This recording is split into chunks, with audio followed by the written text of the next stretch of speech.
Welcome to a new edition of the Neon Jazz interview series with Kansas City-born, New York City-based jazz singer Lucy Wijnands on her new music coming out in 2023.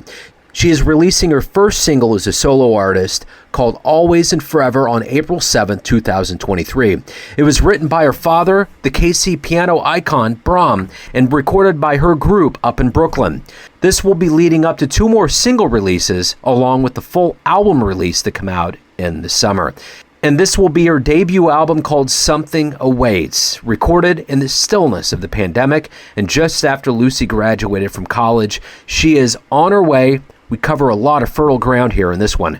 Enjoy the interview. So let's get into the good stuff. Let's get into the right spin here. So first and foremost, Lucy, it's wonderful to catch up with you, and I appreciate you sending over the music, and we'll get into it.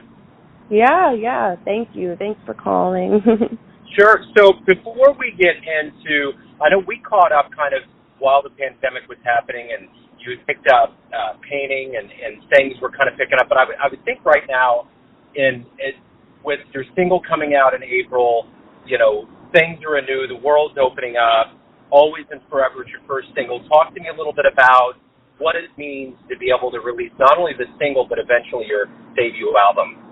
Oh, it means so much to me. I mean, it was recorded, this whole album was recorded in 2021 into 2022, and it was finally mastered at the end of 2022. So it literally took me a long time to understand what the album meant to me, and how to release it. And I was kind of shopping around to labels, and I was sort of waiting for something to happen, and I realized I need to just do all this myself.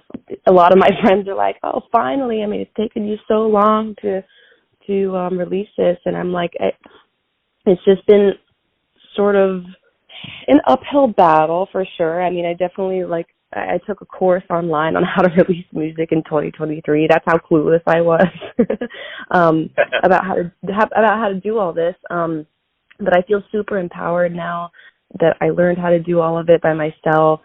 Like, I'm really happy to say that I'm an independent artist, and I just want to stay on this trajectory for a while. And it felt like a slow climb, but I'm actually super grateful to be doing this by myself, kind of figure out who I am and through this process. So it means a lot, and I'm really happy that the first single is me and Dad's song. Yeah, Always and Forever, April 7th, the first single, which is going to lead into the album. So talk to me a little bit. I mean, you talked about your band in New York, backed you up on it, but your dad wrote it. So there must be a lot of sentimentality going into the very first kickoff for this debut album. Oh, yeah. It's definitely nerve-wracking, but I wanted the first song to be me and Dad's song, just to honor my roots, sort of, and where I come from. And I brought this song into this band in Brooklyn a few years ago in the pandemic, one of those years, I don't know which year, and they loved it, and everybody else loved it. And I was like, well, we should record this, and that would be great for Dad and everything. And so I'm just super excited, and it means a lot. And I think Dad is really, really happy about it. Talk to me a little bit about, so this comes out on April 7th. Are there going to be singles released leading up to the album? Kind of give me a timeline of what's going to happen between now and the album. Okay, so since I'm doing this all by myself, it's kind of up to me to live up to my deadlines. So I'm sort of figuring it out as I go. But so April 7th is Always and Forever.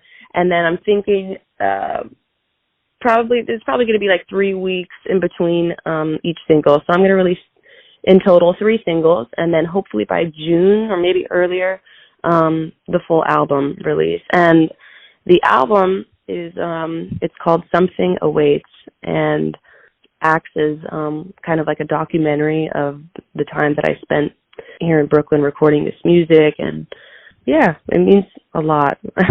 I'm so happy I figured it all out finally.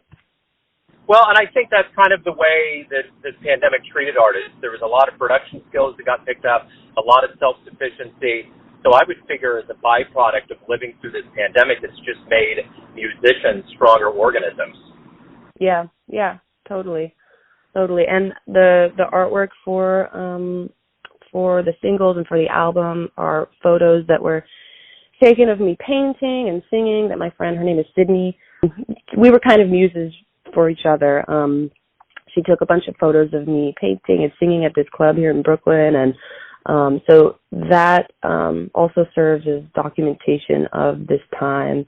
Yeah, and I was thinking, I should, do my visual art for the cover, and I was really stressed about that. I was thinking, how do I fit my art into this album? And I was like, the art is in front of me. It's the photographs that were taken during this time. So yeah, it's literally, I'm treating it as a little documentary.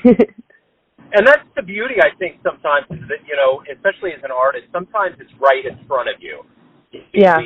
We stress and we glean and we want the right thing, but sometimes it's the complexity of the simplicity, which is right in front of us, which is the beauty of art.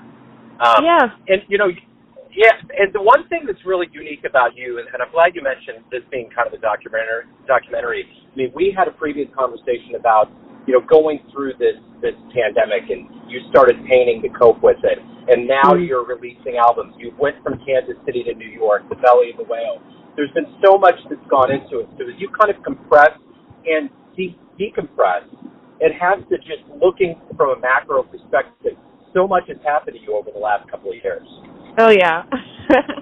So much has happened. So much hard stuff. But I mean, I feel super resilient now. I mean, I look back on graduating in 2020 and how hard and confusing that was for me and how lost I felt. And this album is great because, this is something good that came out of that, which I think is beautiful. And I mean, when I listen to the music, I think, it's sort of nostalgic. Like I'll never really get that time back. But I think that's why it's beautiful. I mean, I just move forward, and now I have, evidence that, that I was getting lost to find myself, and this album is the evidence of that.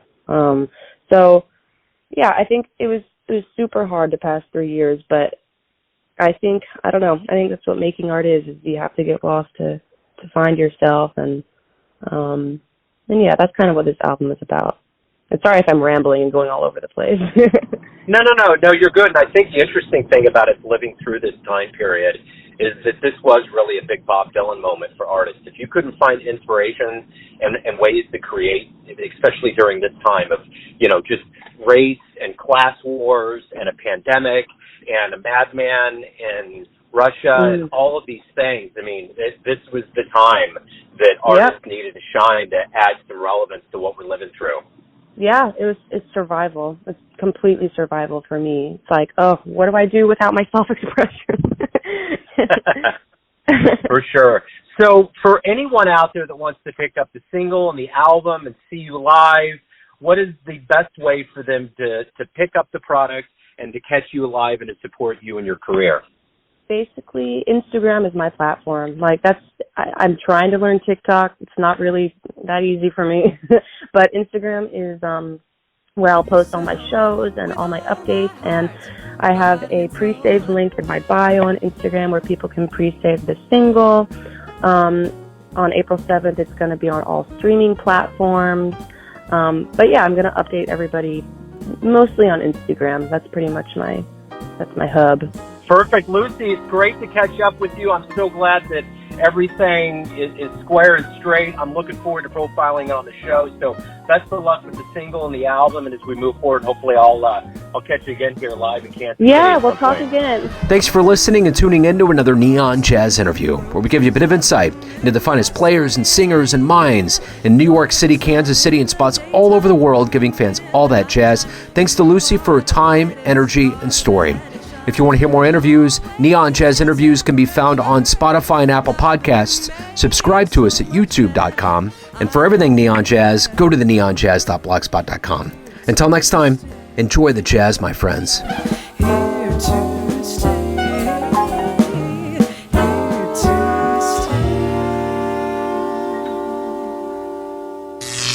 Neon Jazz.